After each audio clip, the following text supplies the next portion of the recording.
Hey, what's up, everybody? Welcome to UFO Twitter News Nightly. I'm back. I'm your host, TeeJay Felony. Hope everyone's had a good weekend. Got all recharged. A lot of people these days work through the weekend, so doesn't really mean too much to some people. If you can see, I got a haircut, looking a little different here. Few things different actually.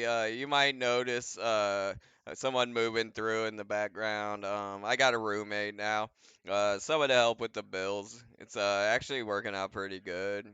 He took the bedroom and main bedroom, so he kind of has his own space back there. He shouldn't be too big of a deal, but probably see him coming through in the back. It's poor people problems, right?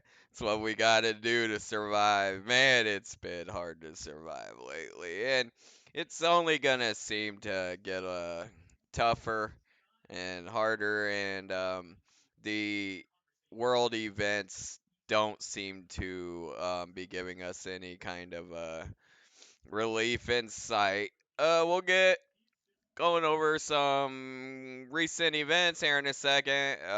Recent UFO news. I got some videos over on Twitter that were kind of funny and interesting. Uh, got some war in Iran news that just came through recently on Midas Touch that we're gonna go ahead and look at that. Um, also, was kind of struggling with finding a good topic for the episode today, and I found right maybe 2 hours, 3 hours before I was gonna go live. I found that it's 2, 3 days away from the anniversary of the Heaven's Gate cult, the tragedy in California, the Heaven's Gate situation. So I got some videos lined up. We're gonna do a little look into the Heaven's Gate thing, which should be interesting. It's a wild case because when this thing happened, everyone looked at these people like they were some of the craziest people you could ever encounter, and honestly, a lot of these people come off pretty sane compared to many in the UFO Twitter community, which is where I dwell at the time being. I was gonna do if we have time later in the podcast. I'm gonna do a little deep dive into a situation that's been kind of brewing on UFO Twitter. And one of the things I like to do on YouTube is document things and give you all the right information. That way, because there's a lot of misinformation and lies and bullshit that goes out to a lot of people coming into the community either late that weren't around when these things happen, so they're getting a lot of this information from, your red panda koalas, then your chupacabras, and it's a lot of it's bullshit. And I've got one of those cases, and I've talked about it before. I like to document things, and just even if it's not real exciting or interesting to go over the information. I just enjoy getting it documented. That way, we can come back to it. Um, Give me 1 second here. I think this will work right here. Should. Refresh. Trying to get the YouTube chat up and going here. Give me 1 second, y'all. This is always kind of janky. Cause you gotta go in and put it put in the new URL as you go, and it's just kind of weird. Let me see here why it didn't work. Yeah, you have to go and actually copy the URL and then go in and put it in the pop out chat. There it goes. And then it pops up right there. But I haven't been able to really find a method to do it other than while you're live. The other way I think you could probably do it is when Maybe when I'm staging and I got the music going. We're gonna jump over to the lab here.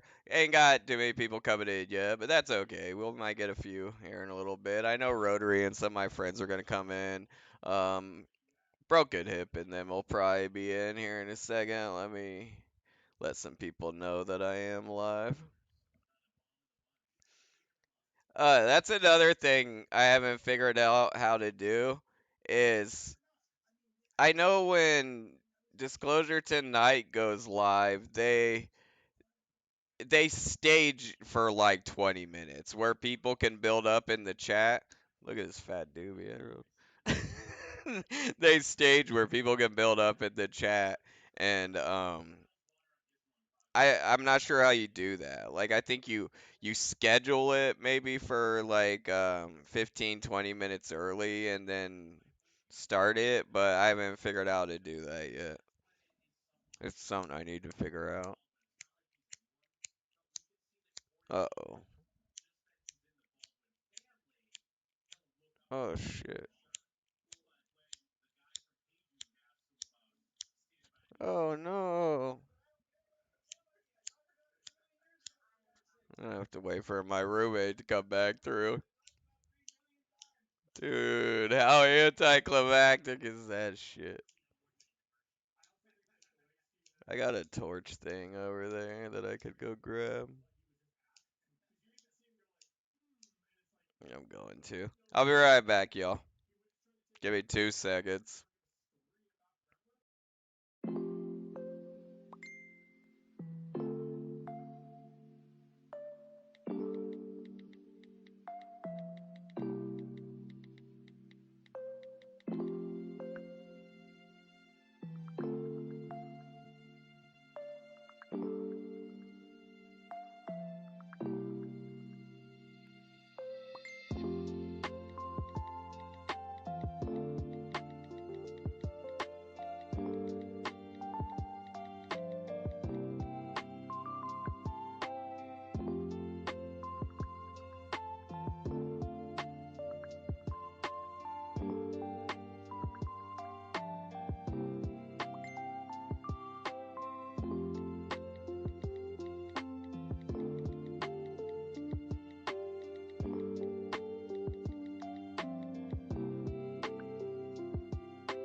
Alright, y'all, I'm back. This is about to get dicey. Oh, what's up, Broken Hip? What's up, everybody?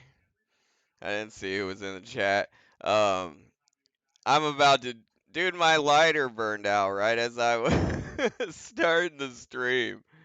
Yeah, I'm having lighter issues, and I got this beautiful dewey, so. So I was gonna do this. Bear with me, y'all.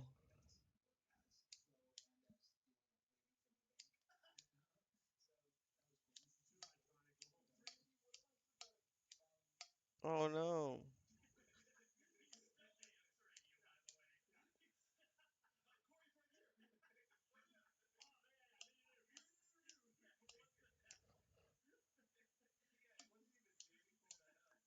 Dude, he totally used it all. Man, who the fuck was using it? That pisses me off. Oh, there it goes. Shit.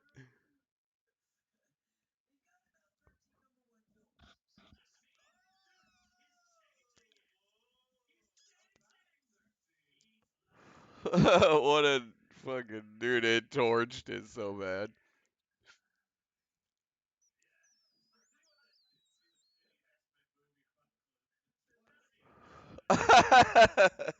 Bro, I go to a barber in my hometown.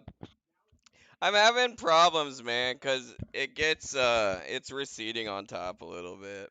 So it always looks funky at first. My sister doesn't like it either, but I just have him shave it all the way down. It's funny, bro.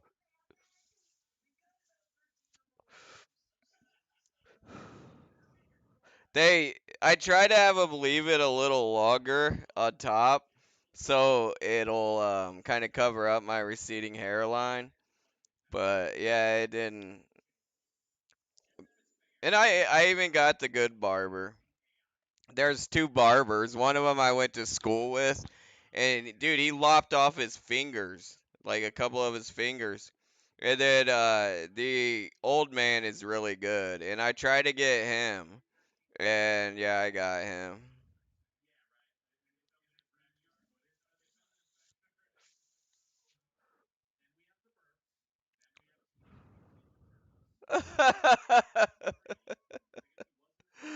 What? Rotary was blowing me shit earlier too, bro. All right, I got the doobie going. No, they're white people. They're like MAGA Republicans, man. It's this old prick barber from my hometown, and yeah, it's like one of the only places I go to get my hair cut. And I've since I was in the military, I've always gotten the same military cut. It's just a high and tight. They just shave it, and then they just do it a little longer on top. It'll grow out a little bit and it'll look a little better. It's always uh it's always a little rough at first. Mainly because I'm receding on the sides here. It's a bummer. My brother is completely bald right now. And he's been bald since he was like probably like 19, 20, early 20s maybe. Alright, I'm gonna jump over to the lab. And let me pull up my shit here if I can. Yeah, that's wrong there. That's definitely wrong. Everything is wrong. Oh, I know what I can do.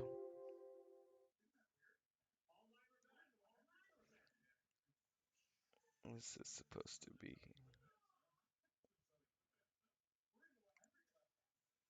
What the fuck is that? Oh, I know why it's doing that. Okay. I need to get it together. Get it together. There we go. All right, y'all.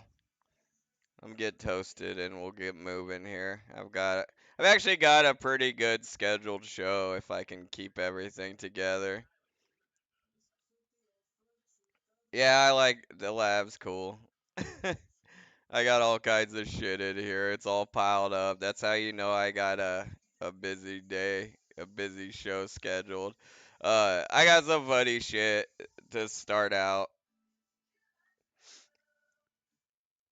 So I found this video. I think it was yesterday. Look at these crazy witches this lady filmed. I've never seen anything like this. Now here is another video. I don't know what they're doing. They're in a circle. There's more of them. They're acting crazy. This is just nuts. Look at this. Wow, I've never seen anything like this. What I've are been them living in crazy people Israel on the doing? beach. Who knows what they're doing? Who This is knows what great. they're doing? I know what they're doing. They're doing some kind of spooky Wiccan ceremony. Like, who knows what they're doing? Well, could you take a couple guesses? What do you think they're doing? Some kind of spooky girl magic Wiccan ceremony. Um, I'm sure everyone's seen this, but I'm gonna go ahead and play it because I forgot to play it the other day. Um, this was when Donald Trump met with the Japanese Prime Minister when she came to visit. 2 days, we probably knocked out 50. Listen to Of course, this dumb fuck. Japan and US are very good friends. But one question: why didn't you tell US allies in Europe and Asia, like Japan, about the war before attacking Iran? So we are very confused about. We are very confused why you not tell us about waging World War III on our behalf. We Japanese Well, citizens. one thing, you don't want to signal too much. When we go in, we went in very hard. And we didn't tell anybody about it because we wanted surprise. Who knows better about surprise than Japan? Look, I guess she got a lot of heat for this. They claimed that she disgraced Japan, and I thought she kind of handled it well, honestly. It was awkward, and she probably didn't even understand what the fuck he was trying to say. Okay, why didn't you tell me about Pearl Harbor? Okay, Idiot. right? You know, he's asking me. Well, okay. First off, Pearl Harbor was an event where the Japanese were attacking the Americans. This is us attacking Iran, a third party. Like that's kind of an apples to orange situation. So that don't make no fucking sense off the beginning. Like we were enemies. You're not gonna tell your enemy, but it's different situation because Japan's supposed to be one of our closest allies right now. And it's a fair question. Like, why didn't you give us any clue that you were about to spark World War III? I thought we were bros. No, you believe in surprise, I think much more so than us. And we had to surprise him, and we did. And because of that surprise, we knocked out, the first 2 days, we probably knocked out 50% of what we, and much more than we anticipated doing. So Oh, I'm if I sure don't you tell did everybody everything about it, perfect. There's no longer a surprise, right? Of course, no. What about the little girls' school you knocked out, you incompetent bastards?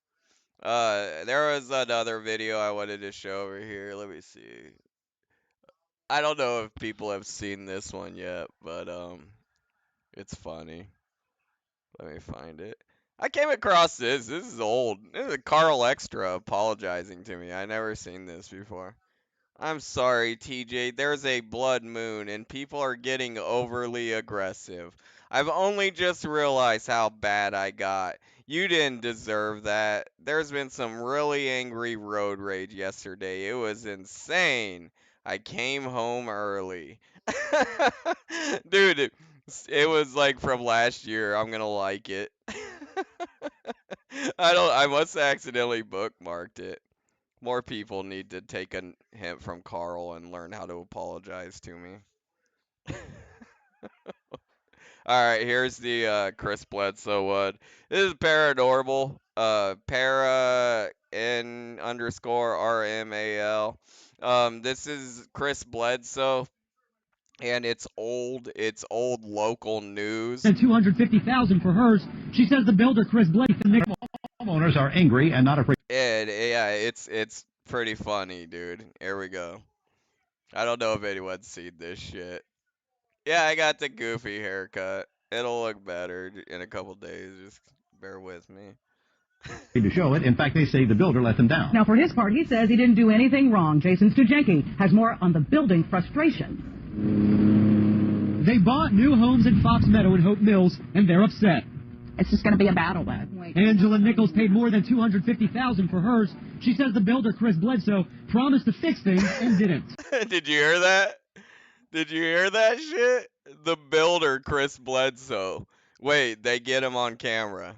They get him on camera, bro. It's a beautiful house, but because of what we've gone through, I don't enjoy being here.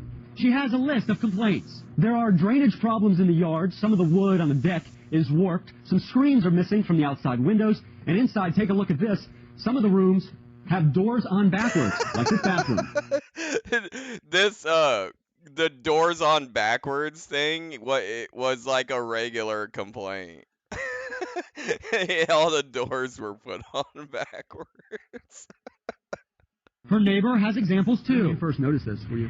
We were in the house probably 2 months when water came pouring through my son's bedroom. She says her roof leaks and her driveway dips. It pools water there and will hold water for 3 or 4 days. If it's cold, it freezes. And we're taking care of it. There he is. His work. Look, there he is. There's Chris Bledsoe. Look, he got a gut back then, man. Look at him. Oh, shit. He says he built 90 homes last year and got fewer than 5 complaints.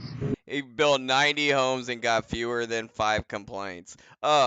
This is interesting because I listened to a Chris Bledsoe interview recently, and he talked about how he lost his ass during the stock. He had a lot of houses out when I think it was the stock market bubble burst or whatever, and that's when he like went broke. And he talks about that's when his alien experience happened because he was like praying and because he had his kids and didn't know how he was gonna take care of them. And it seems like he was in a desperate situation here. People were filing lawsuits and shit on him.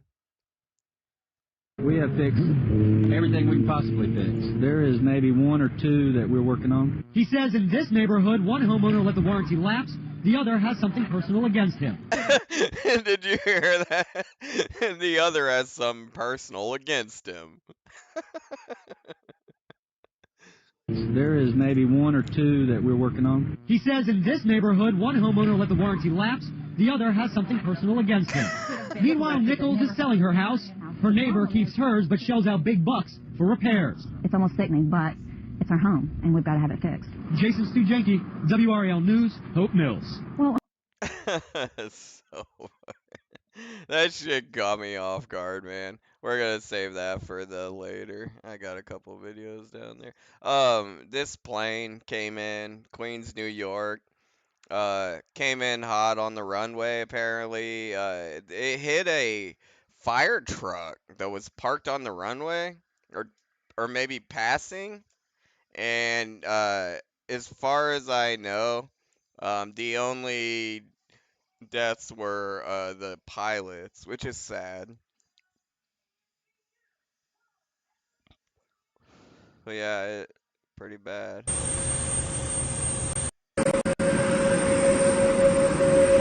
It was on the ground on the nose. As they're deplaning, it just lifted in the air. Holy.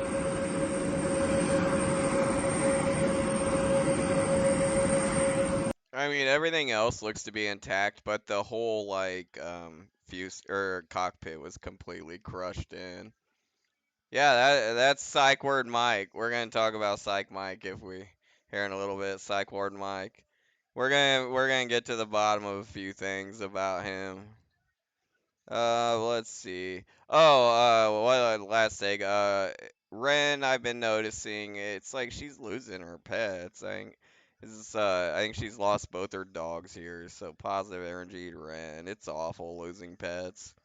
And yeah, it seems like I think she lost one. I remember her talking about, and then I think the other one passed shortly after. So yeah, it sucks. Ren's really cool. The airports are all bogged up. They got ice in the fucking airports. I don't know if y'all are aware, but they put ice in the airport, and there's already videos coming out. Leave her alone! What the hell are you doing? I hope you're so fucking proud of yourselves, you fucking assholes. You're on video now, too. Yeah. Shame on you. You fucking un-American pieces of shit. That guy almost sounds like Carlos. Doesn't that sound like Carlos yelling that shit? He would be yelling some shit probably too. It uh I've been is this shit's been escalating. I've been concerned that I'm gonna come across one of these situations and I wouldn't be able to probably control myself. I'd probably get involved. I get it up in a situation like like the Preddy. Yeah, it's so stupid, bro. And they run on we're rounding up the criminals, dangerous criminals. We're not going after. It's such a lie, and I mean, it's clearly demonstrated in all these videos that and that's why they put these assholes in the airports. It's disgraceful. Let's see. I think. Yeah, we'll come back to this stuff. Alright, I'm gonna jump over on YouTube.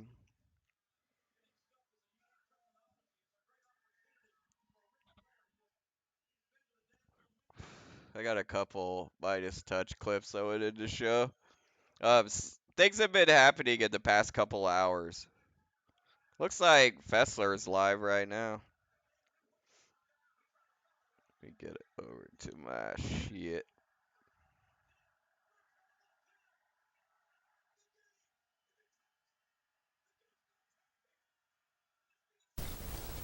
This is March 19. So we're gonna watch some videos about Heaven's Gate here a little later. But I wanted to first show a couple of Midas Touch clips, if I can find them.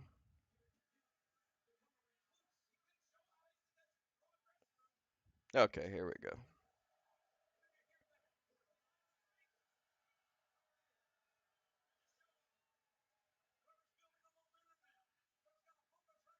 Donald Trump is losing it as Iran's leadership is ghosting him. Earlier today, Donald Trump said that he has made significant progress in ending his disastrous and unlawful war in Iran after he made a 48-hour ultimatum demand to Iran, get out of the Strait of Hormuz, or else we will blow up all of the civilian energy infrastructure in Iran. Okay, right away, targeting civilian infrastructure, power plants, water distillation plants, these are all war crimes. Like, these are all crimes against humanity. This is stuff that just 2 years ago, if Russia or China or anyone else, Iraq, when they were targeting minority groups in their country, we would have been calling them a tyrant and terrorist and, um, everything else. And we're doing the exact same shit. They're war crimes. I don't like. I understand how this scumbag is getting away with this shit in our country because we're just so corrupt and tainted at this point. But he seems to even get away with it around the world too, just doing whatever the fuck he wants. Iran responded, we will not submit to those threats, and we will blow up all the civilian energy infrastructure and desalination facilities of the Arab nation neighbors of ours. If you do that, we will cause total annihilation in the region. And then earlier this morning, So this Trump's telling everyone that they're like on the edge of a deal. He's doing market manipulation. before the markets were about to Here he open, goes. Donald Trump manipulated said markets, oil markets, the stock market, the bond market, by saying, we basically have a deal in principle to end the war in Iran. And then Donald Trump held a bizarre press conference from the tarmac in Florida saying that he and the Ayatollah would jointly control the Strait of Hormuz together, and that there were 15 points in the negotiation that were being ironed out, but they were very, very close. And then Iranian official after Iranian official denied that any of these communications had taken place. This is another thing I've never seen a president or a world leader do, where he will make up imaginary meetings, and then the other world leaders have to issue a statement and being like, I don't know what the fuck this guy's talking about. Like, and somehow I don't know, man. I have no idea how this guy is still either directly in control of anything, his own bowels, let alone, the leader of the free world. Or indirectly. So then the Trump regime said, well, actually, the conversations are happening with a guy named MB Ghalibaf, who's the president and the head of Iran's parliament. And he responded and said, nope, these conversations are not happening at all. Like, what do you do? Especially as like people living in the country watching this. I mean, I would hate to be living in Iran right now. It's probably even worse. But they named a specific person. It was like, this is actually who we're talking about. And he's like, no, we're not.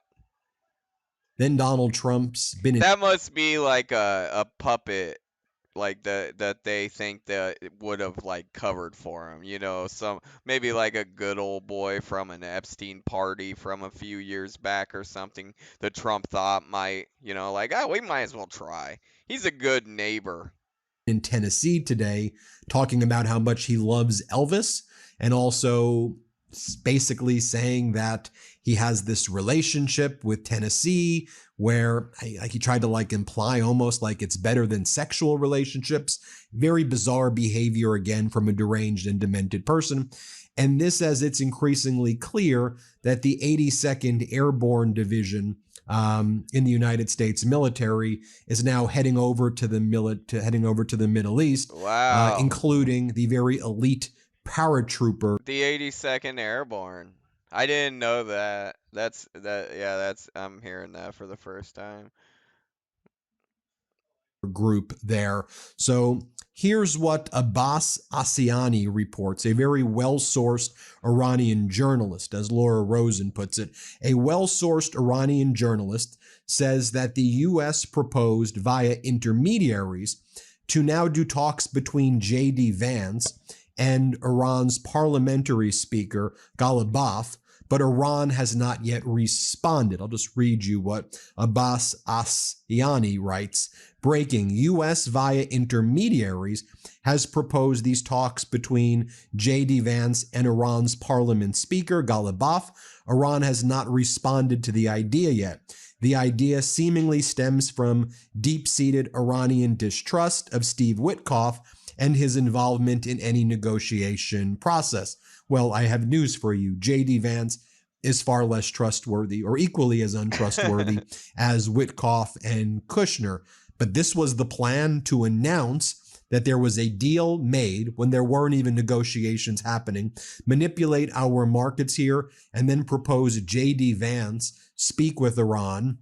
And by the way, Iran has just been mocking the United States. Have you seen what their embassy from South Africa posted?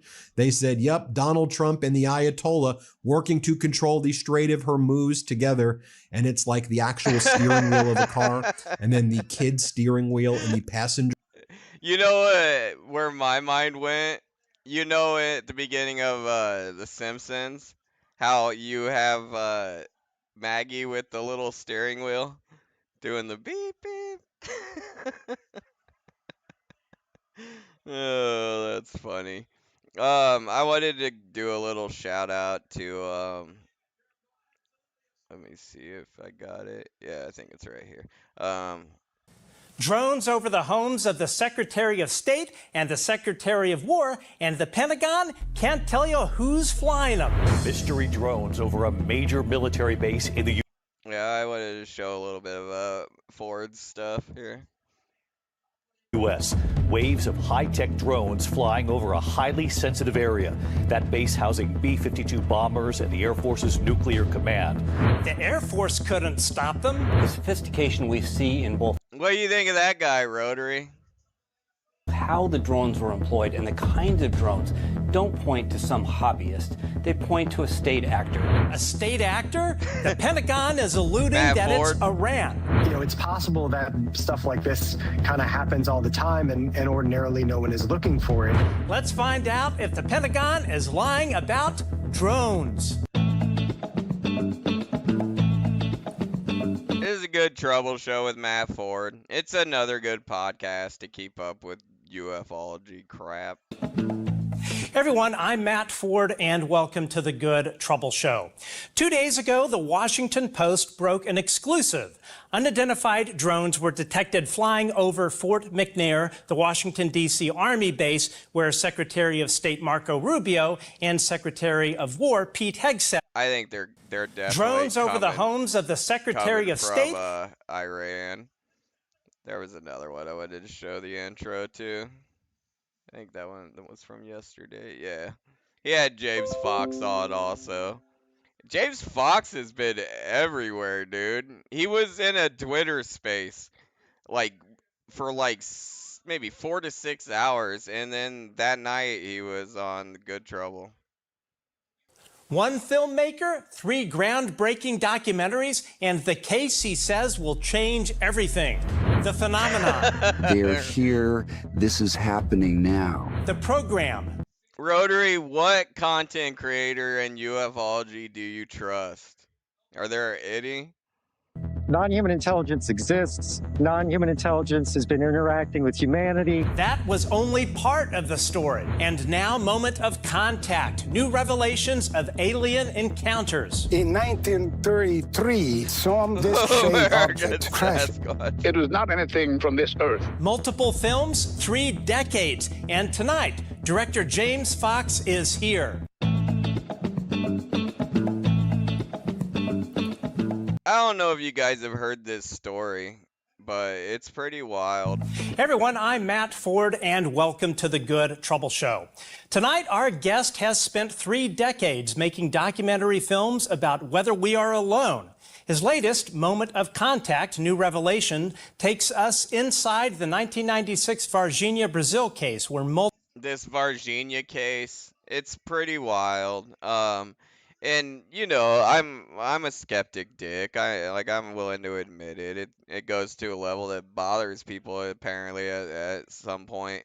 But this case is strange, and when you hear the details of it, it sounds similar to like the silly Jason Sands stuff. But there's a lot of people that talked like this actually happened.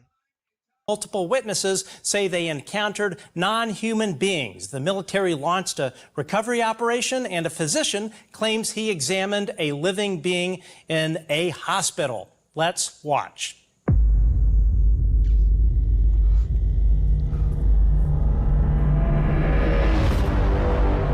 Have you been exposed to undeniable confirmation of a non-human intelligence craft? There is something out there, and we should know as the people what it is. Do you believe that the federal government is knowingly concealing evidence about UAPs from the public? 100%. Yes. Yes, sir. Yes. When you say crash retrieval, what do you mean? Non-human, exotic origin, vehicles that have either landed or crashed. For the first time in history, the names of alleged companies and gatekeepers analyzing recovered alien technology are being exposed. Are any of you willing to name specific individuals? Dr. James Ryder at Lockheed, Glenn Gaffney, CIA. For decades, we've heard allegations of the retrieval of objects He named some names. of alien origin. In 1933, some disc-shaped object crashed. It was not anything from this earth. A UFO crashed in Kingman. Didn't drop out of the sky. It had to come in on an angle. The Kecksburg crash is one of my favorite cases. The feeling probably my favorite historic case. I had during the encounter was like no type of aircraft I've ever seen before. I saw the evidence. It's a crash retrieval, there's a craft, and there's alien bodies. But one of the most well-documented UFO crash retrieval cases involving live aliens took place in Varginha, Brazil. It is a crashed vehicle. 2 seres extraterrestres foram capturados. Depois 2 were captured and taken to the city hospital. And you got nurses, you got doctors, like, you know, accredited doctors, career, you know, physicians talking about it. posteriormente foram levados para o hospital. Meu nome é Carlos de Souza. Meu nome é Cátia Xavier. Meu nome é Liliane Silva. Meu nome é Valquíria Silva. Em 1996, eu vi uma criatura. Look, they had the girls when it happened, and then they had them side by side with their. That's cool. Fui até o local. Quando o general de brigada falou para mim que era assunto de segurança nacional, morre por aí, acabou. Deu pra ver nitidamente. Era charuto voando. Quando aconteceu, eu nem quis tocar, que eu levaram pra Campinas e Campinas levaram para os Estados Unidos. Anytime, bro. Anytime. Now, for the first time in history, Nunca vi caso assim. we have the most compelling first-hand testimony. Todo mundo surpreso. Sim, qualquer que ia sofrer uma punição muito severa. Of communication with a live alien in captivity. aqui, ó. Foi aqui. That guy. The way he ran. Eles eram como se fosse uma gota de água. How much time did he spend with the alien in the room? 3-4 meses. 3 or 4 minutes. Pretty wild. Yeah, it's one to look into. It's good trouble show with Matt Ford. If anyone wants to go check it out, it's a good channel, good guy, good content. All right, I wanted to get going in these Heaven's Gate videos. I think it's either 2 or 3 days away. Is the anniversary of the Heaven's Gate tragedy, and I was young when this happened, but man, it stuck with me. It actually, I remember it giving me nightmares as a young kid. I don't know why it bothered me so much. It was something about the large numbers. Um, and I always like watch the news when these things happen. And the fact that it took 3 days really creeped me out, that this was going, it was almost like a systemic process. And when I got to know people on UFO Twitter, it brought back a lot of my deep dive into the Heaven's Gate cult. And uh what I find really concerning now, and when we watch these testimonials with these people, I find people that seem to be, looser around the edges mentally, every day on UFO Twitter, compared to these people that, you're gonna see. They weren't, a bunch of crazies like a lot of people would like to imagine. They could be any of us, honestly. All right, let's play this first one. This one should kind of, if you haven't heard this case, give you a little bit of it.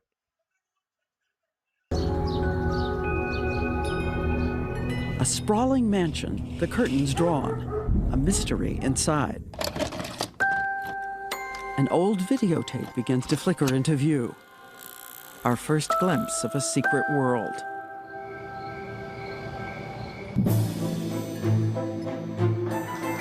It is Christmas, and we see a kind of family bustling with activity. In their home videos, everyone's smiling, hugging, laughing. At the stove, a girl from a well-heeled New York neighborhood. She was once a cheerleader, the whole world at her feet. What did you do too fast? It breaks. It's really a pain. A young man born into a prominent Connecticut family, his future filled with opportunity and wealth. Look at it. A lot of wealthy people. People from elitist families. Are you filming this? No. The tall man at the door with a blazing smile, once a Colorado businessman, a former political candidate. Once a Colorado businessman, former political candidate. Another beautiful, quiet smile. He is the brother of a famous actress on an iconic TV show. Hailing frequencies. Look at that. The brother of the woman from Star Trek was one of the men lost during the Heaven's Gate tragedy. It's open, sir. She is Lieutenant Uhura from Star Trek. We should have been there 10 minutes ago, sir. Look at the camera. You look great. So many people on this tape, once high achievers, strivers filled with promise. Now performing a giddy talent show.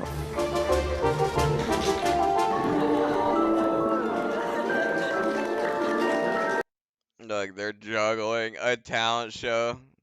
They're celebrating Christmas together. What started as a little pocket of maybe 3 or 4 of them, they started to congregate together, and it grew.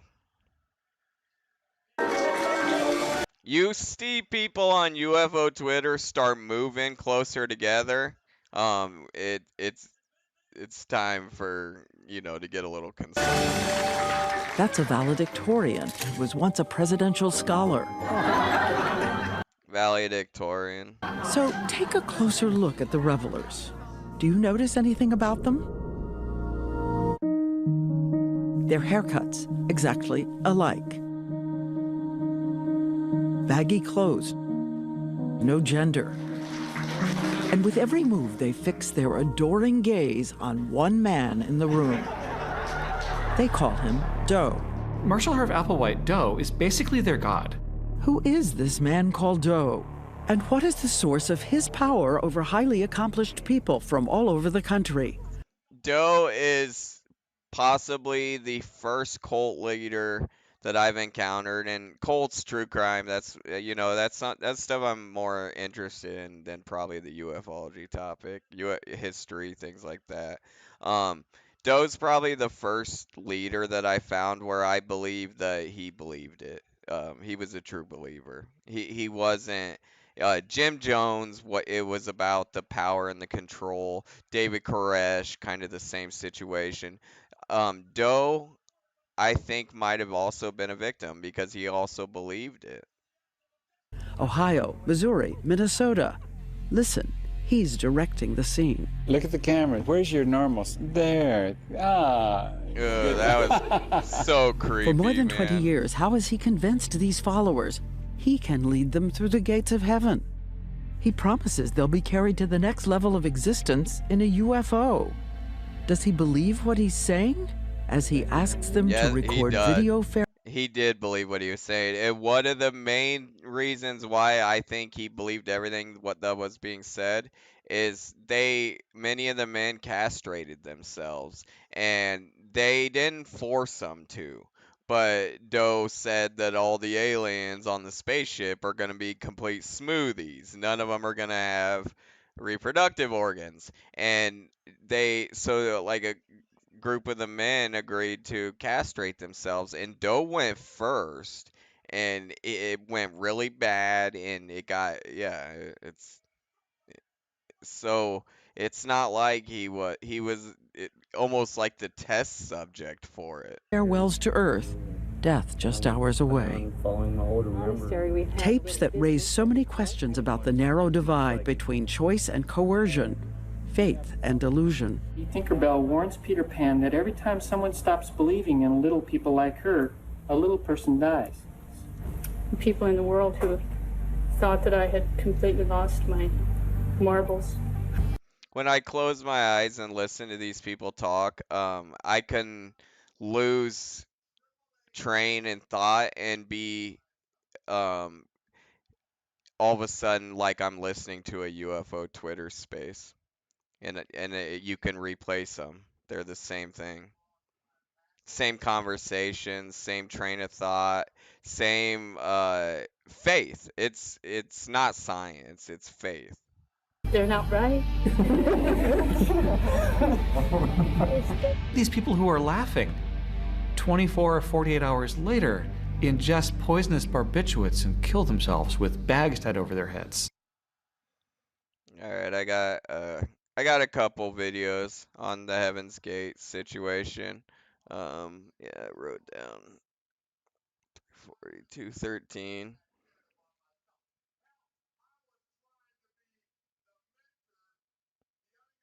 I think why these videos are out and around kind of on the radar right now is because of the anniversary coming up. It's 2 to 3 days away. All right. We just sat there and gasped. So these are the ones that really got to me, and it was the final testimonials from the members of the cult. As each one of these members said their goodbyes. The former Army paratrooper. I just want... Former Army paratrooper. So I wonder if he was the only, I'm going to look into it, if he was the only former military. Because that does seem to be a theme where people that leave the military look for something to belong to. I want to say how thankful I am to Doe and T for helping me and taking me under their wing, and all my classmates have been so great to me and all the problems I've caused. The youngest member of the group, age 25. The oldest at 71, a mother of 3. My thoughts in these last hours are only of joy and wonder at the thought of going home. Why am I here? What is the meaning of life? Since I've been in the class, I've learned the answers to all of them. They call it the class. Yeah, well, yeah, and they're looking for structure, and a lot of times, you know, a replacement figure for their battery commander, someone to kind of tell them what to do day to day. Guys that get institutionalized in prison look for the same thing. Like, they're kind of lost without somebody over them. Couldn't be happier about what we're about to do.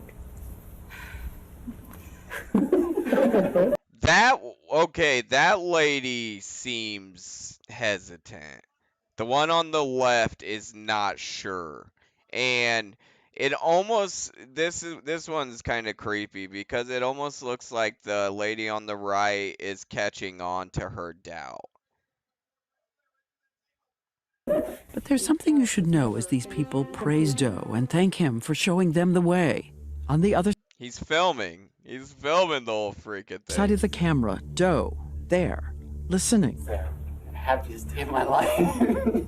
Once you've said something in front of somebody else, you're far less likely to renege on that, right? Do you stand up and say, oh, guess what, I changed my mind and run out of the yard? No, you don't do that.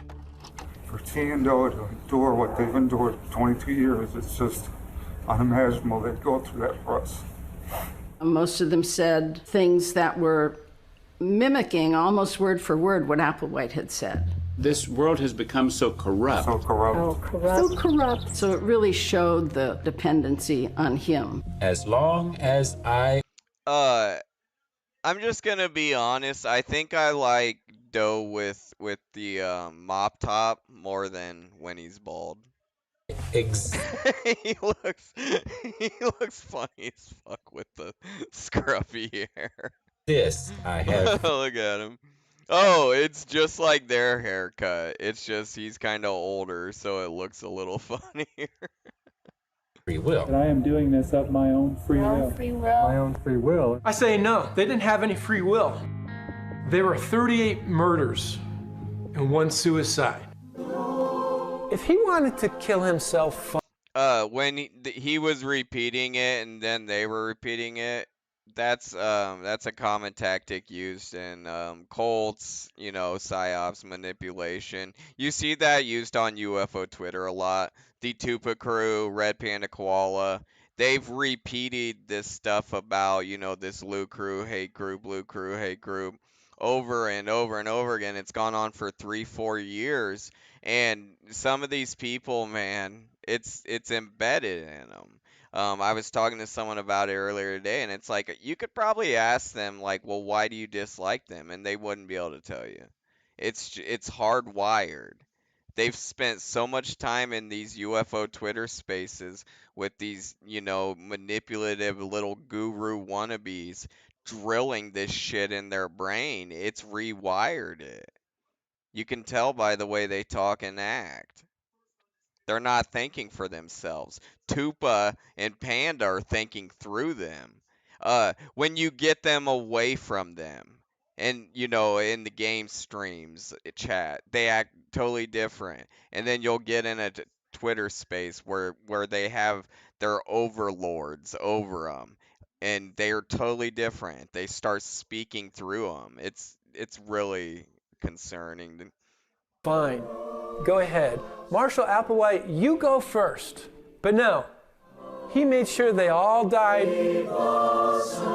Did they have real choice? No, they have what I call bounded choice. Bounded They choice. live in Bounded choice. That's interesting. this bounded reality. They live in a closed world.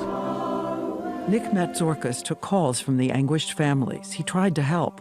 I recall Like it was yesterday, the quivering voices on the phone and how deeply it hurt them.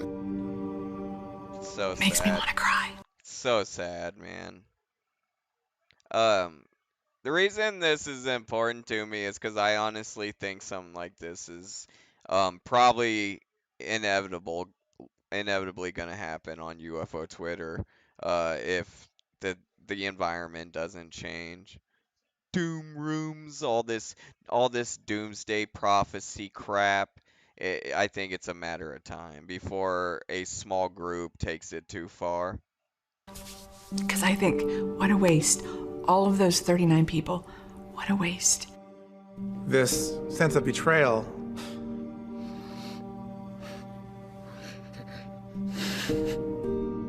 It's devastating to this very day. What I want everyone to take away is these people weren't crazy or any different than us. They really weren't. They were any of us. They could be anyone you talk to in those Twitter spaces. I just wish that she could have found something worth living for here. Come on, Steve. Thank you. Everyone who was there is gone. Thank you. It ends with the fade to black. Thank you very much. It ends also with silence.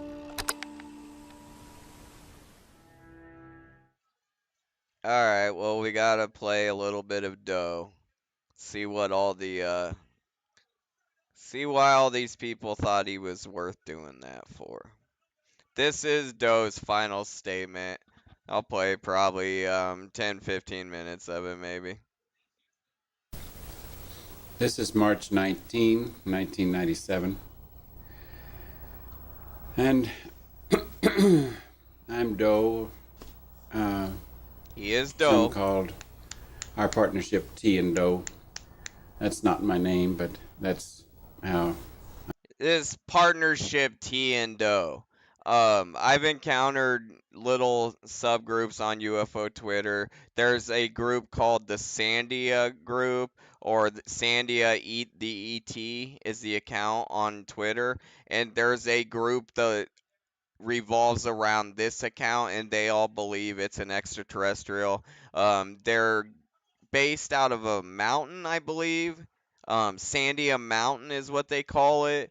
And they're living very similar as far as I understand. It's been hard to really talk to them, but these little partnerships, the strike up, and these guys did start online.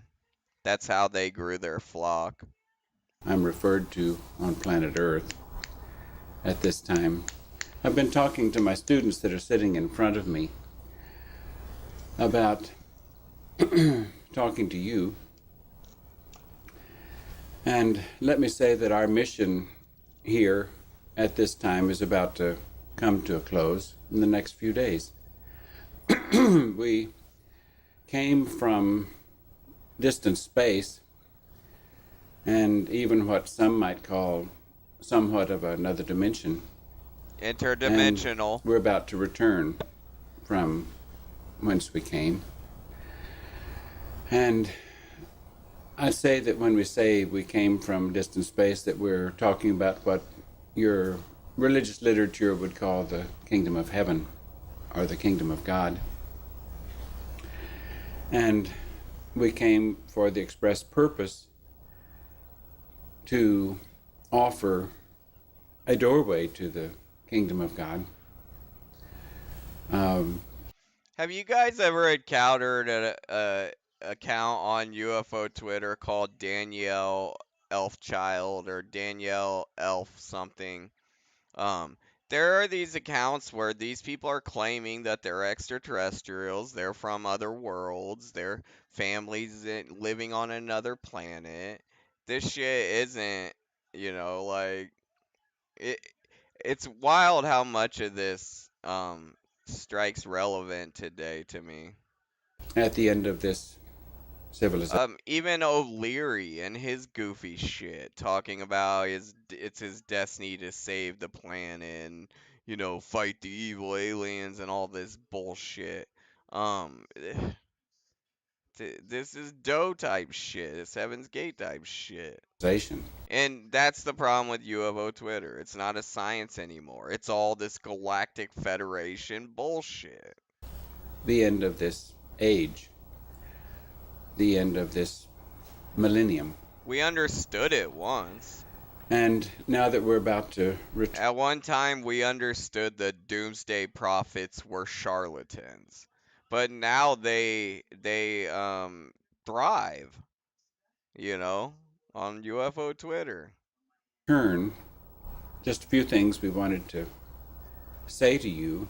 And of course, we're aware that if you have not been given an ingredient of knowledge, information by that kingdom, then you certainly will have no capacity to know that I'm telling you the truth. Well, I've been on or that UFO this Twitter and information watched has any Ancient Aliens, validity. bro. I'll get it. If you do know, I've watched a lot of Ancient Aliens, dude. I will understand. when you hear what we're talking about and when you study the information that we're leaving behind, that it has truth in it. And if you see yourself as a part of it, then you have to respond according to what you feel.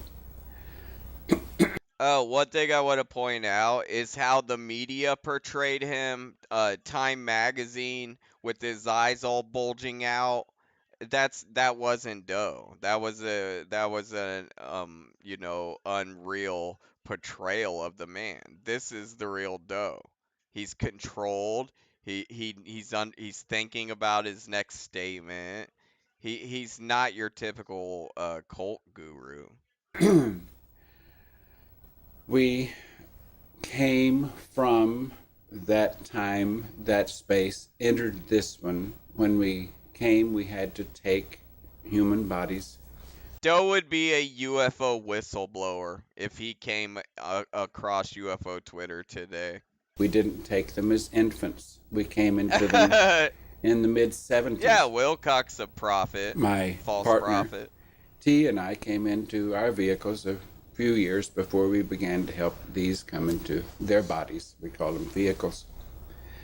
And now it's time for us to leave the vehicles that we entered. His eyes went all crazy when he said it's time to leave. Watch. It has truth in it, and if you see yourself as a part of it, then you have to respond according to what you feel. We came from that time, that space, entered this one. When we came, we had to take human bodies. We didn't take them as infants. We came into them in the mid-70s.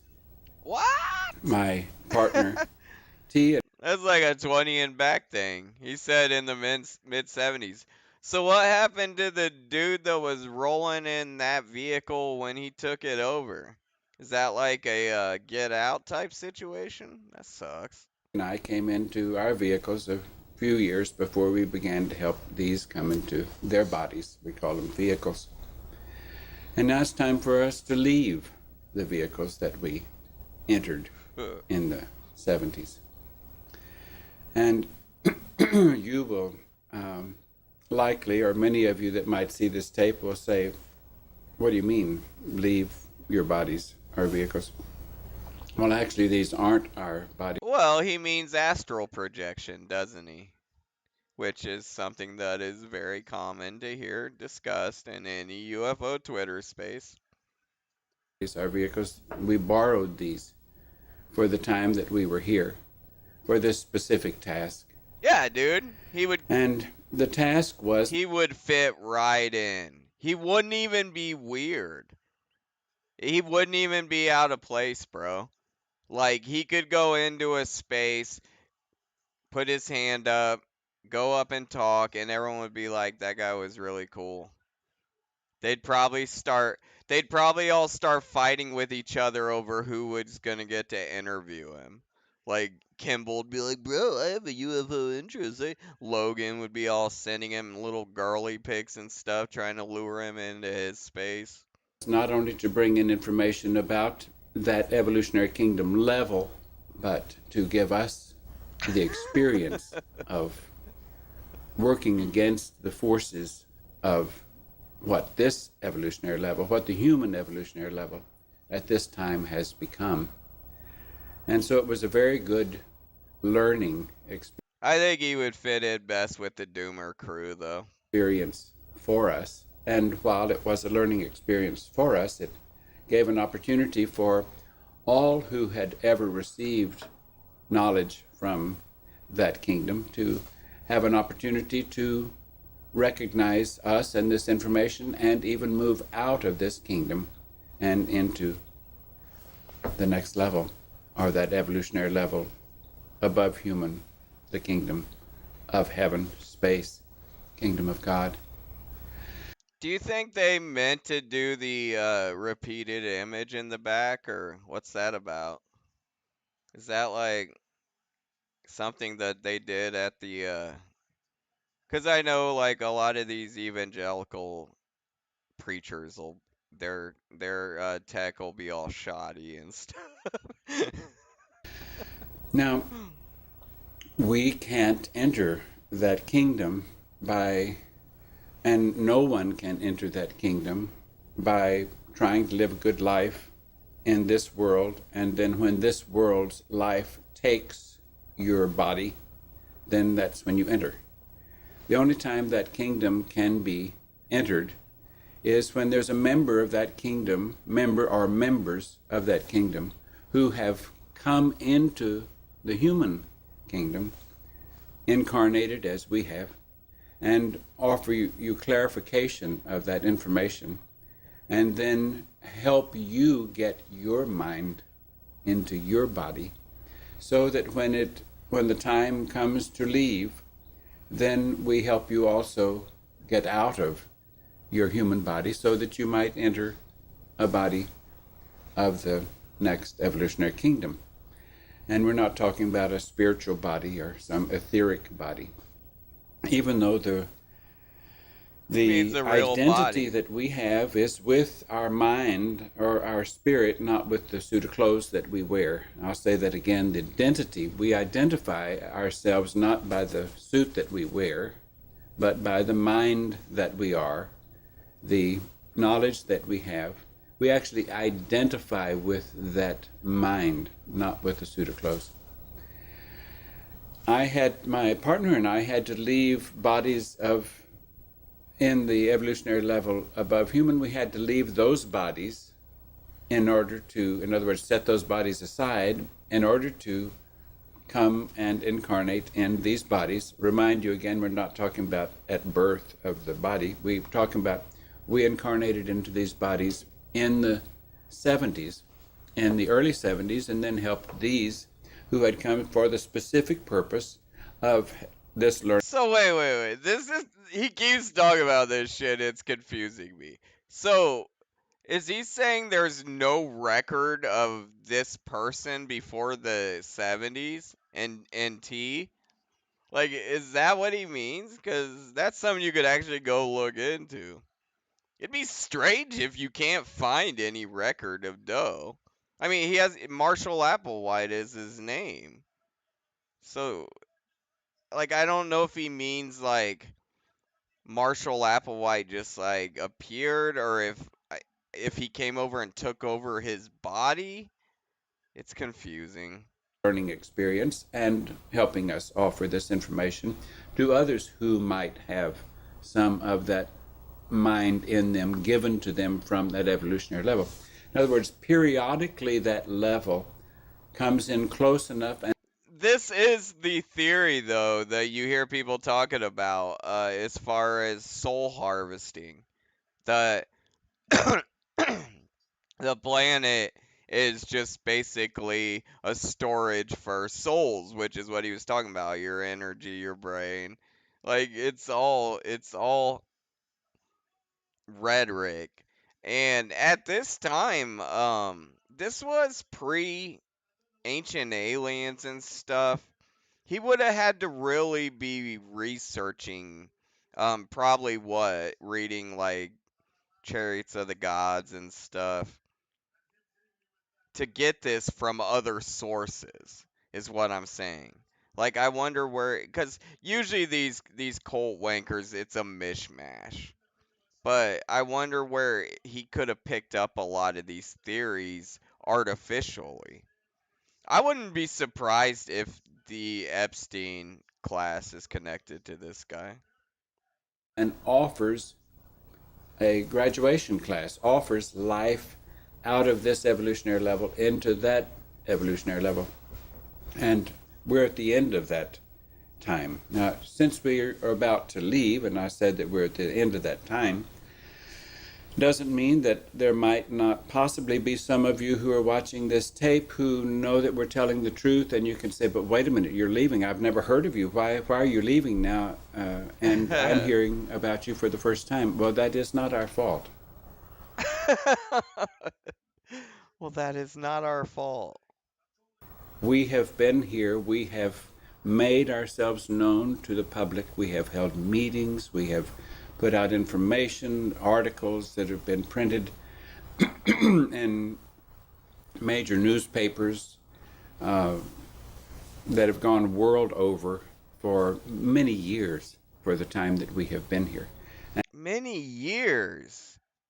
So this is similar to, what is the story about the packet that was getting circulated and it had information about future events and stuff? Oh, there was a whole YouTube series about it. It's like some weird 4-letter word, and they were supposed to be like information from the future. He's claiming that they've dispersed enough, content basically, whether it's reading materials, that you should have been warned by now to come and get on the spaceship. The story is the spaceship's behind Hale-Bopp, the comet going by. And we've been ignored, or we've been called a UFO cult, or we've been called some UFO cult. New Age cult, or, you name it. Whatever cult you want to call it, we've been called that. We're none of those things, but we can understand why someone would call us that when they do not have and have not been given the knowledge to see us for who we are and recognize what we can offer you. We didn't come here to blow ourselves up. We're unblown while we're in the human kingdom. We could not be in a more modest circumstance than to have on human suit of clothes for the time that we are here. Now, we're about to step out of the human clothes that we are wearing. And you could say, well, why would you do such a thing as that? You mean you're going to go commit suicide? Well... Oh, he said the S word. What do you think, Red Panda? Did Doe and his supporters catch a ride off on the spaceship, or...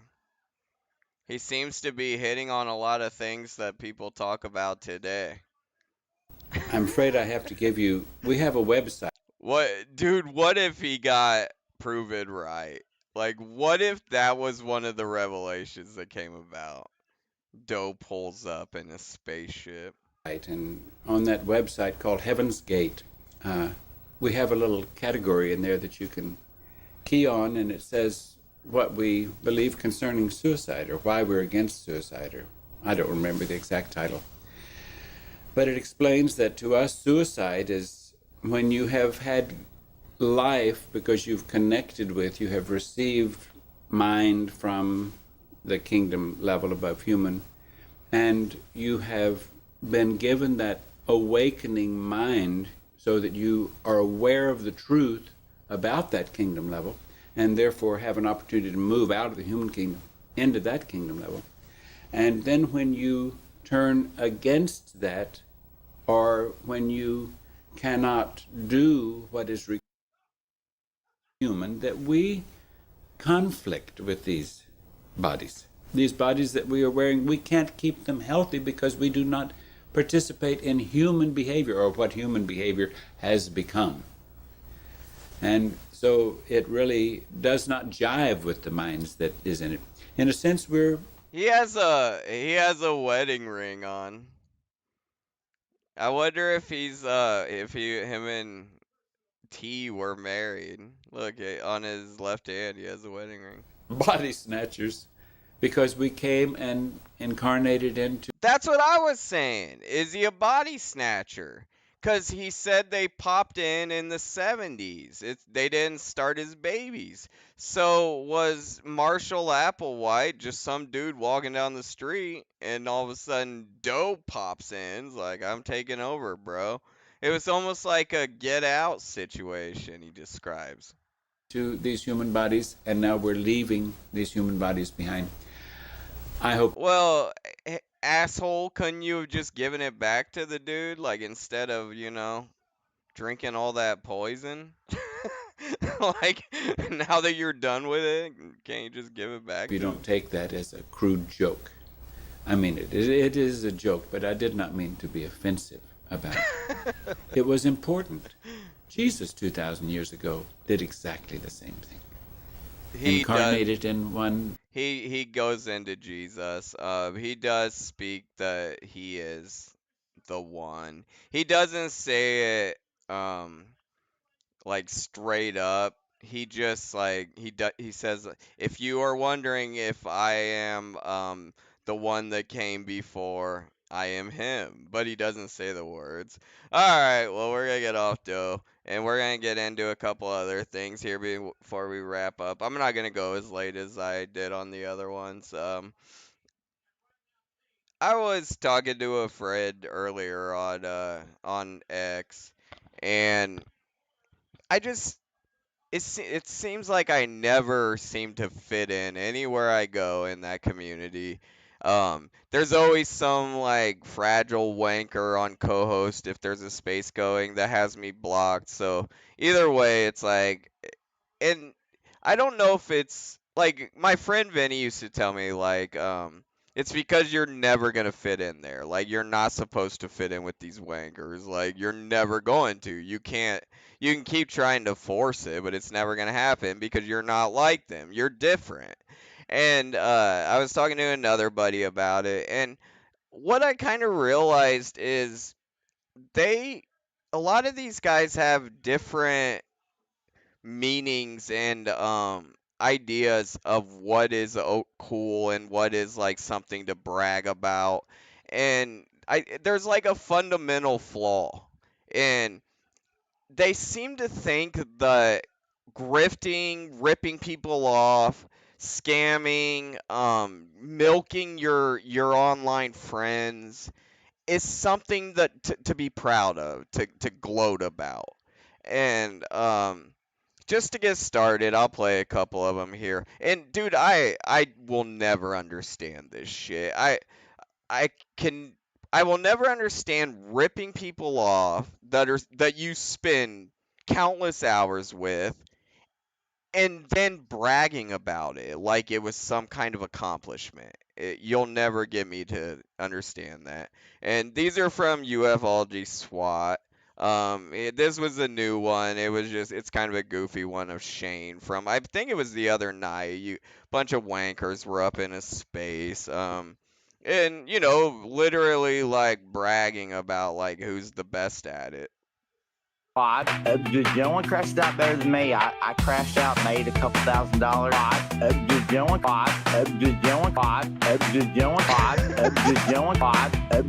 crashed out better than me. I crashed out, made a couple $1,000. Crashed out, made a couple $1,000. Crashed out, made a couple $1,000. Crashed out, made a couple $1,000. Just no one crashed out better than me. I crashed out. Dude, just this fucking disgusting human's mouth, and the fact that people into these human bodies, and now we're leaving these human bodies. People don't ever seem to get tired of it. Like, they've never seemed to get their fill of it, and he can shit in their face and then ask them for a tip. It's just one of the wildest fucking things I've ever seen.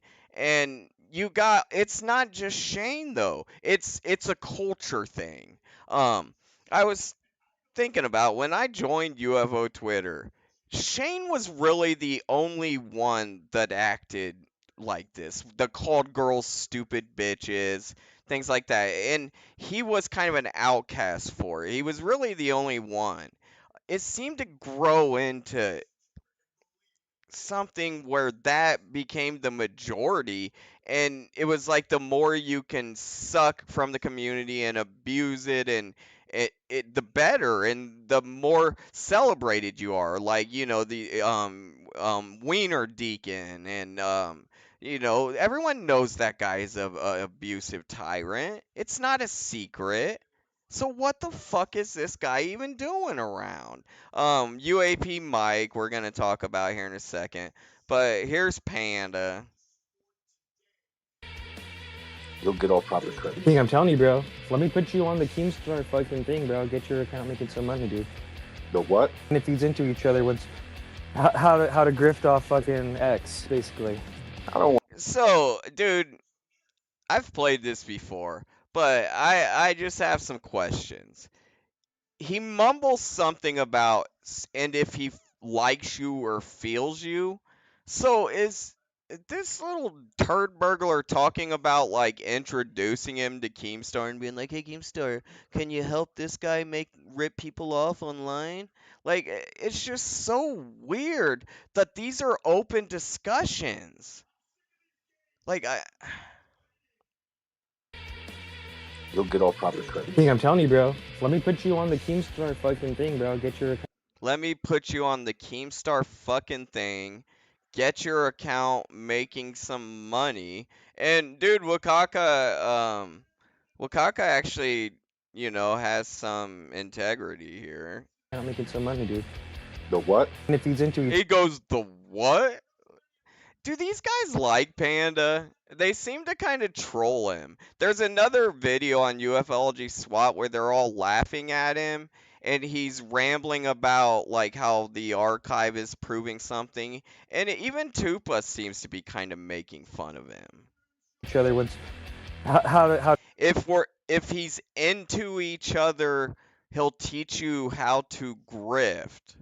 to grift off fucking How to grift off fucking basically. X, basically. So if he likes you, we'll teach you how to scam people from the community that you're trying to get famous off of. I don't want to grift off X. Yeah, you do. I just need. Yeah, you do. Wagaga says, I don't want to grift off X. And he goes, yeah, you do. Like, dude, like a little panda demon on their shoulder. You want to grift and scam. You want to manipulate people. Don't lie.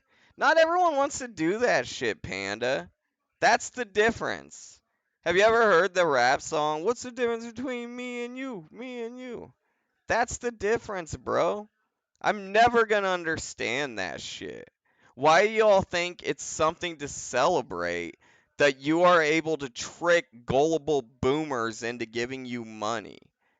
Like, people like Randy, like that you've listened to cry and stuff. One of these rich CIA people just come through and drop a couple out. I'll be alright. Yeah, it's Elon Musk. That's true. It's weird that these are open discussions. And if that's just open talk, what's happening when, in the back channels, as they like to say. Ian Lund, there's a bunch of women in this audience. Okay, this one is actually interesting too, and it plays into what we're going to talk about with Mike here in a second. Somebody came up to earlier, it doesn't catch it, but someone came up and said that they were getting gang stalked and harassed by the Tupa and Panda crew.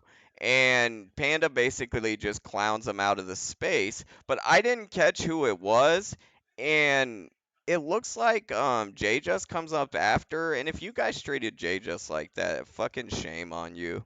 Dude, I'm fucking up. I gotta get out of here. God, I was gonna go to bed, but now you guys. Look at that's Carlos.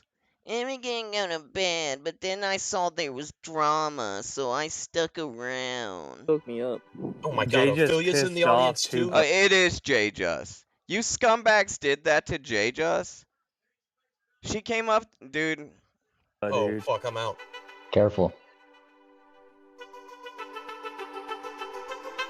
So hosting this, of course, is Psych Ward Mike, one of the guys literally done time in the mental hospital. We're about to go over it. The Panda weaponizes against people he doesn't like in the communities. He's responsible for doxing me.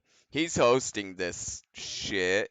And what apparently happened is Jay just came up and straight up said, like, you guys have been gang stalking me and you make me feel unsafe. And Panda laughs at her. Just watch. No, I'll come back. Tupa OG, just come up and say something, bro. I'm sorry. I had to co-host her, dude.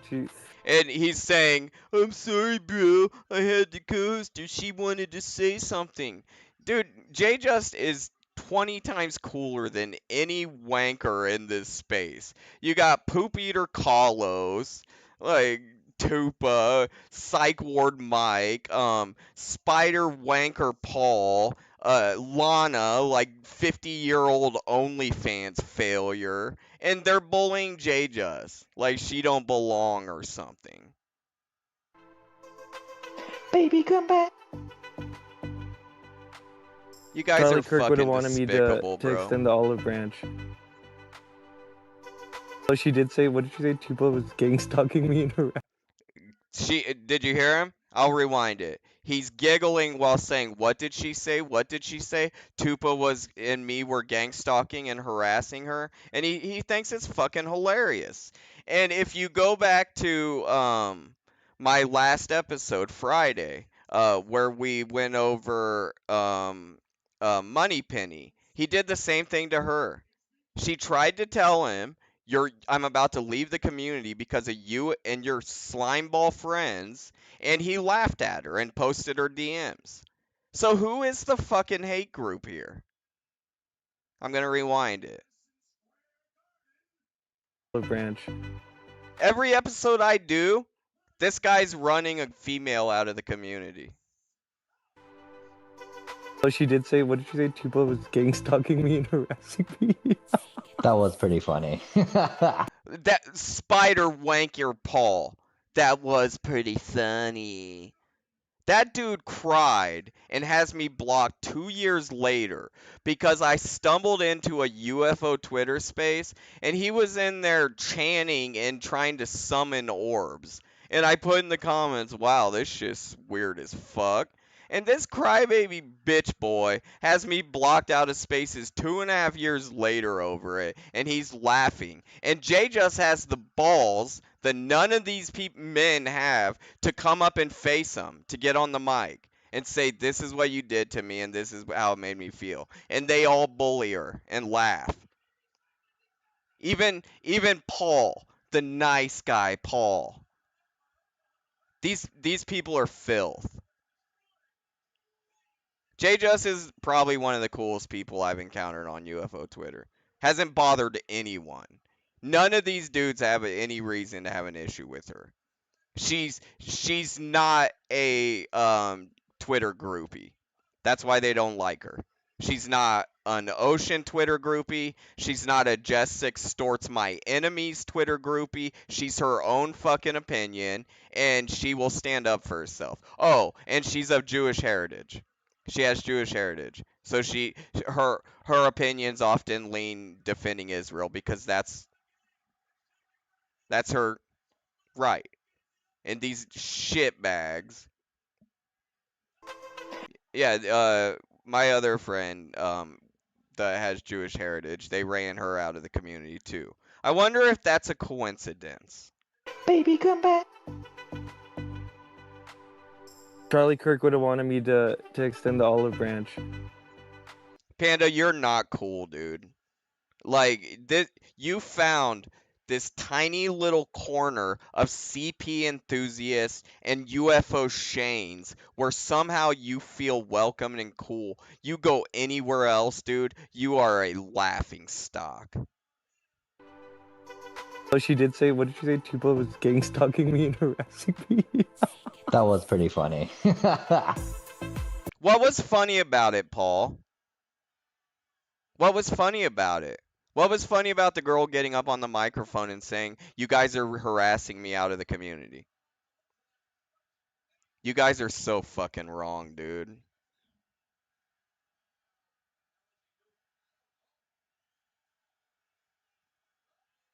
He literally got a car. And I gave him Rogers multiple times out of kindness, which he just sold right away. And he So this is UFO Shane was the only one that had the brains to just sell all the Rogers coin they gave him because he knew it was gonna get rug pulled anyways, and he got a brand new car out of the deal. So, you know, running around insulting girls, talking about foot fetishes, making racist statements, calling girls cunts. This is something to be celebrated on UFO Twitter. That's all I was trying to represent. But he's on a space yelling, talking shit about my wife. And this is Fred Rogers, who talks about how he prefers 16-year-old girls.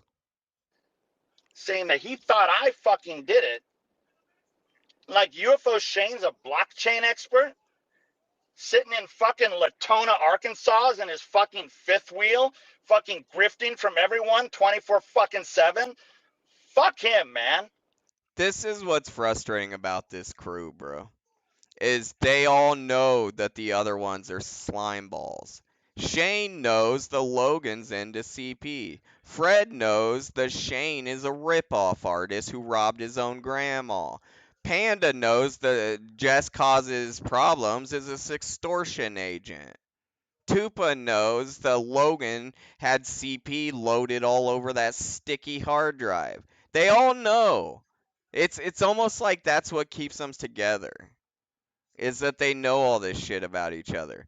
And the reason I was blocked out of the community is because I wouldn't keep their secrets. It's the only reason. You can ask them all day long, well, explain why. And it's because I won't keep their secrets. It's the last thing I fucking expected after 2 months of this shit. Man, you really learn quickly who your friends are, right? Holy shit. I was like, what the fuck? You pathetic shitbag. What, you thought Shane wasn't gonna sell off?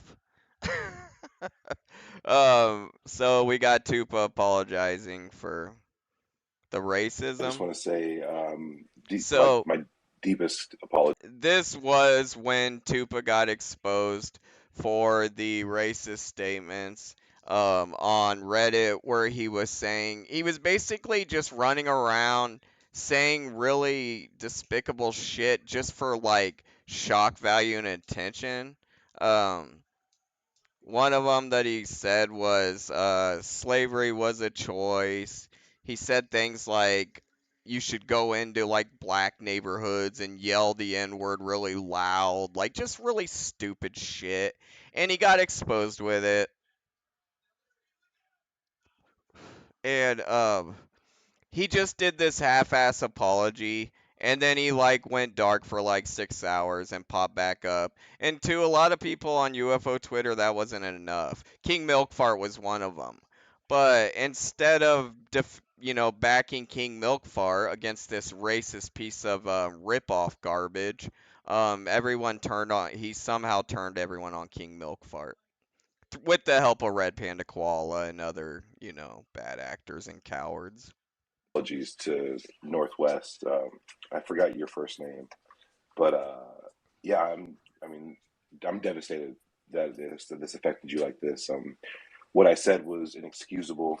It was not supposed to be thrown out into the public arena. What? It was just some old message board, and I was going through a really rough time, and I said a bunch of hurtful things. Oh, going through a rough time. Dude, when does going through a rough time make you start spouting racism all over fucking Discord? Since I've been hosting the spaces and stuff, I've not, I tried my best to just facilitate a much better kind of vibe. And it sounds like you have a story you want to tell, and if you And so, listen to how humble Tupa is there at that, and then compare that to what happened, a few months later when J Just Ian went it, Lund. God, there's a bunch of women in this audience too. God, I'm fucking up. I gotta get out of here. God, I was gonna go to bed, but now you guys woke me up. Oh my. These guys are so freaking pathetic, bro. All of them. God, Jay just Ophelia's in the pissed off audience too. Tupa, Oh dude. fuck, I'm out. Careful. Like a lot of trailer No, trash. come back. Tupa OG, just come up and say something, bro. I'm sorry, I had a co-hoster, dude. Baby, come back. They always do these cringy like references to like 90s music. Usually like Eminem. They think Slim Shady's the greatest rapper ever. Charlie Kirk would have wanted me to extend the olive branch. Oh, she did say, what did she say? Tupa was gang stalking me and harassing me. That was pretty funny. Dude, I can't get over that. What is funny about that? Like, dude, if a girl, any of these girls came to me and said, even if it was one of those idiots that I know are full of shit, I would take it seriously. I would be like, well, for whatever reason, they feel this way, so it's something we need to take seriously. And whatever I'm doing is making them feel this way, so obviously we should try to fix this, right? You guys are such fucking scumbags. It's next level. Alright, I'm gonna shrink this down and show some stuff over here. I just can't get over that, man. That's so horrible. One of the main things I wanted to do with this show was just show what really happened with a lot of the lies and stuff that the Tupa crew put out there. And one of the big myths and lies that they've pushed is about this fat slob UAP Mike. They tried to paint this guy as some kind of like whistleblower that was exposing the hate group. This guy was the most vile part of the hate group. When he left and turned into a MAGA and joined the Tupa crew, all the hate went with him. Like everything stopped. He was the walking hate group. And here I'll show you. Here's a cow so everybody could know the asshole. This is UFO comeback kid. I call him Psych Ward Mike. He goes by UAP Mike. UFO Mike at one time, because only the biggest douchebags on the planet have UFO or UAP in their name. And what happened is Mike is one of the only people, actually, he's the only person I know on UFO Twitter that has court orders against him that stemmed from UFO Twitter. And these are the things the Red Panda Koala and Tupa, they never mention. And this is actually kind of funny. I'm gonna go ahead. The first one I'm gonna pull up is this. We'll try to get through it quick. I just want to do this. I just want to get all this documented so people know what really happened. Uh, but to start off, I came across a Panda video. He does his YouTube videos, and I was gonna do a little short react to it, and there was one where he had this obese moron on it, and it was cracking me up looking at the guy, and I was gonna do a react video to that. So I asked Panda, dude, hey, I can't.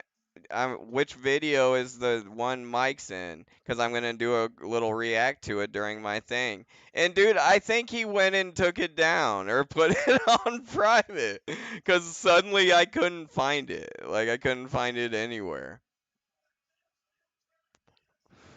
and and it was gone. I don't know if it's still up or what, but I scrolled through. I like watched through so many of them, and I couldn't find it. So I don't know if like Panda's embarrassed of it or what, but it vanished. It fucking vanished. Um, so we don't have the clip. But what happened is Mike was when he jumped ship and went over and with the Tupa crew. He was like one of the most outspoken like libtards in the community. And overnight, he's like embedded with all the MAGAs. Like he literally changed his political affiliation to change friend groups on Twitter. And that's like how just phony this fucking guy is. And he uh he was harassing a couple from UFO Twitter, and they were part of the couple, the group that was saying Tupa and spreading all that racism. You know, they were kind of on like fuck this guy. It was from that apology clip that I played. That's why I played it. So Mike was kind of weaponized against them. You know, that's what started the Civil War. Was Tupa, it's okay if he says racist shit. And then there was another group that was like, fuck this guy. And I talked about this earlier, how UFO Twitter was a much different environment. Like, people respected each other. You would get canceled if you stepped over the line. It was just a different environment then. And, yeah, they unleashed this guy when he came over, and I got court documents here. It got so toxic that they had to file or get a protective order against this guy. I'm gonna tell you right now, I blacked his name out because I'm not into doxing people. Even though this guy doxed me, him and his wife allegedly cracked in them and posted. I mean, and they really doxed me, but it was on a sock, so you know you can't prove. But it was an account to co-host with them. They doxed my juvenile arrest record from when I was like 12 years old and liked to smoke weed like I do now. And here's one of the court orders. You can see it's stalking, repeatedly commit. I whited out his name. And then what he did to avoid going to court and having to face these people. I'm going to show it over here. This is Klaus. What he did to avoid was checked himself into a freaking mental hospital. That's how he avoided it. When they went to court to get all this, here it is, to get all this squared away, when they went to court, Mike wasn't there. And his wife and whoever gave some corny thing about how he's going to get help. So he skirted the whole process and checked himself into a mental hospital, and that's why we call him Psych Ward Mike. This was it wasn't about getting well. This was an attempt to skirt Klaus and Ray getting documentation saying this guy has a protective order against us. And also, a protective order carries over to the online communities. So technically, they could have gotten this protective order against him and then parked in these spaces, and he could have never came back on UFO Twitter again. But instead of going and facing his harassment, he did some fast switch into the mental hospital. And the reason the things got escalated to this point is these dirtbags, him, Red Panda Koala, Tupacabra, they started fucking with Klaus's wife's work. She had a job where she worked with children, and these wankers would sit in spaces all day talking about eating shrooms and getting high. And so a couple times she mentioned smoking pot. And one of these dumb fucks was either talking about doing it or did start calling her work and saying, "Did you know the person working with these little kids is a drug addict?" Like they literally tried to fuck up her job. Like that's why it had to go to this level. Is these people were reaching into their fucking jobs. And I have proof of that right here. Give me 1 second. And this is who Red Panda Koala surrounds himself with. It's these mentally unwell people, legally mentally unwell. I mean, I'm not even being mean. This was a guy that was court ordered to pretty much stay out of internet drama. Like, leave it behind, focus on your family, and move on with your life. Immediately, he was back in spaces. Panda was encouraging him to come in and talk shit about the same people, me, others. He's the one who posted TJ watches CP, no lie. So I have his judge here, and this is what I kind of wanted to talk about here. Couple last things here. Here's Klaus. He says, since everyone on UFO Twitter is clutching their pearls about doxing and harassment, just know there are legal avenues if you are truly concerned about your safety and not just whitey bitches seeking attention, which a lot of people do with the, harassment talk. And yeah, if someone starts fucking with your job, it's time to do something. And if you look at the paperwork, it says places of employment, residences, property, and that's why, because they were fucking with their employment. Defendant is prohibited from entering the following: residence, property, blah blah blah. But here, this is a legal order. I think the court hearing found the defendant as committed or attempted to commit act of. So yeah, the court found good reason to tell this lunatic to leave these fucking people alone and give them documentation where if he does continue to fuck with them, they can easily have him dealt with legally. And he did continue to fuck with them. If you ask me, they've been so patient with this asshole. And this is after all he got out of the mental hospital, was court ordered to stop bothering people. Here's Psych Ward Mike.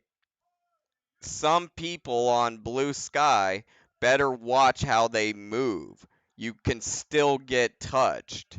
When we all kind of realized that UFO Twitter is a complete shithole, a lot of us moved over to Blue Sky, and this is him trying to be sly and make little threats without saying their name.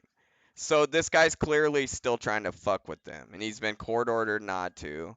And like I said, whistleblower Mike, according to Panda, this guy's the biggest menace in the community, probably, besides maybe Wiener Deacon. That guy is dangerous.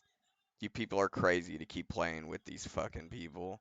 Uh, Here's the last thing I want to show from Klaus I came across. It says, in case anyone was wondering if Ashton Forbes was into CP, Tuba and Red Panda have promoted this guy for years. Everyone knows they're all on a lot of servers with Logan. And Ashton is basically telling you there's nothing to Thomas Massey going in and watching the real unedited Epstein leaks. He's coming out saying that all these people need to be arrested, and it's a little strange for someone. I mean, honestly, Ashton's the only person I've seen um try to contradict Massey. Massey's a Republican, by the way. So he's a Republican that we've kind of been having respect for because he's been telling Trump and the other, you know, Epstein weirdos that I don't care who you are. If you're involved in this, I'm gonna burn you. We got one more document here.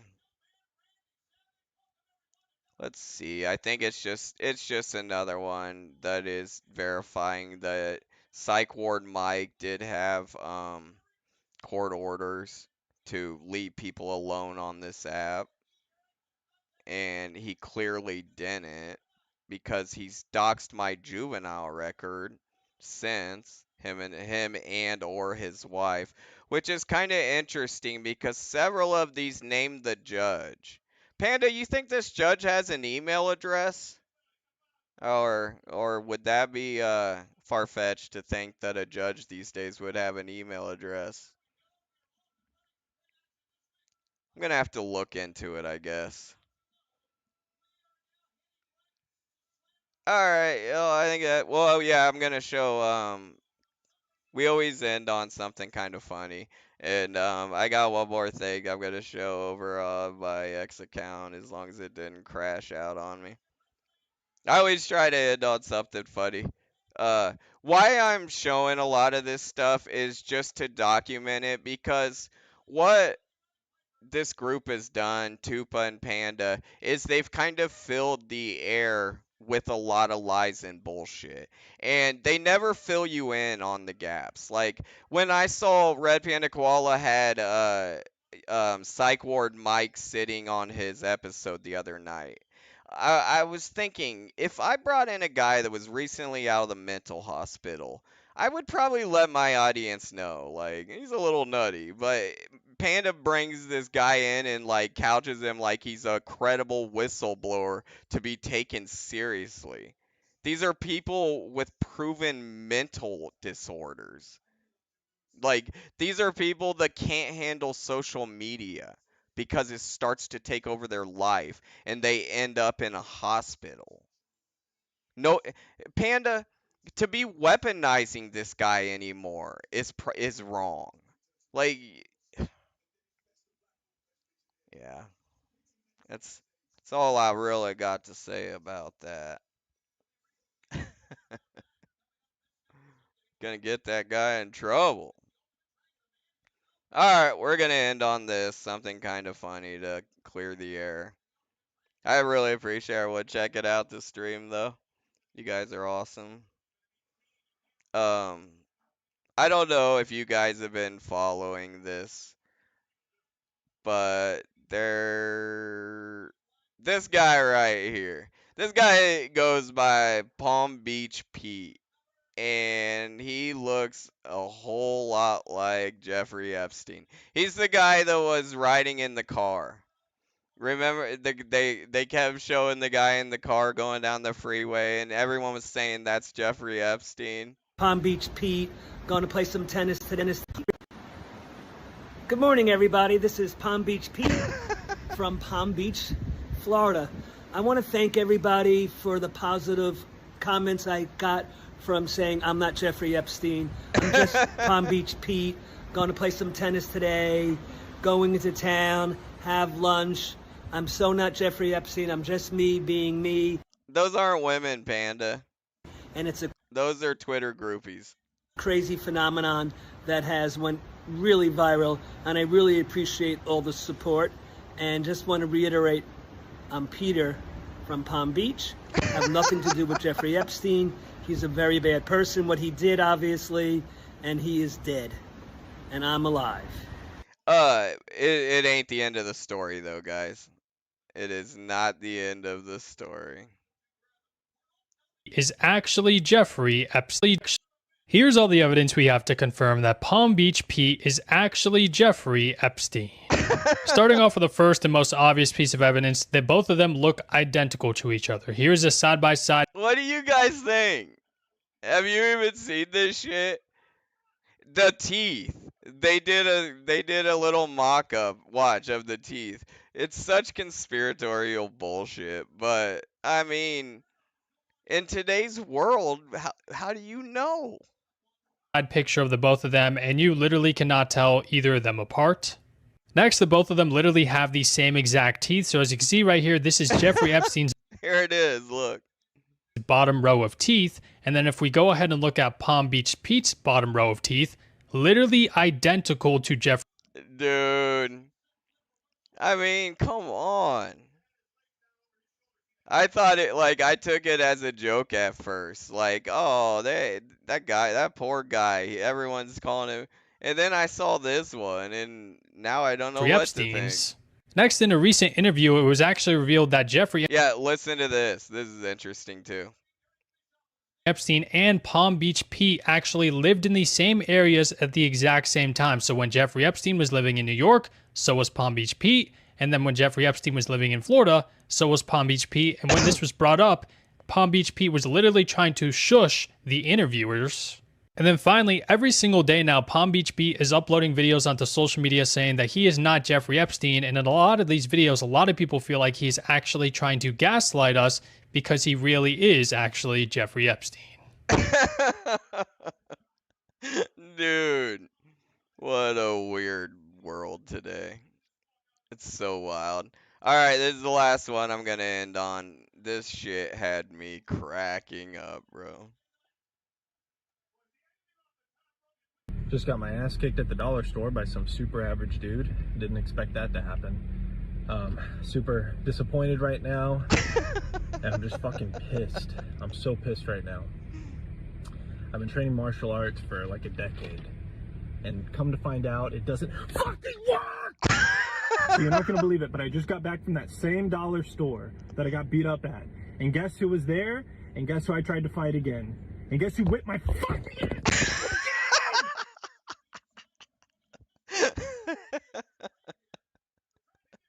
One more time. Just got my ass kicked at the dollar store by some super average dude. Super average dude. By some super average dude. Like, bro, I didn't even pick a fight with a big guy. He was just some super average dude. I'm super disappointed right now. And I'm just fucking pissed. I'm so pissed right now. I've been training martial arts for like a decade. And come to find out, it doesn't fucking work! So you're not gonna believe it, but I just got back from that same dollar store that I got beat up at. And guess who was there? And guess who I tried to fight again? And guess who whipped my fucking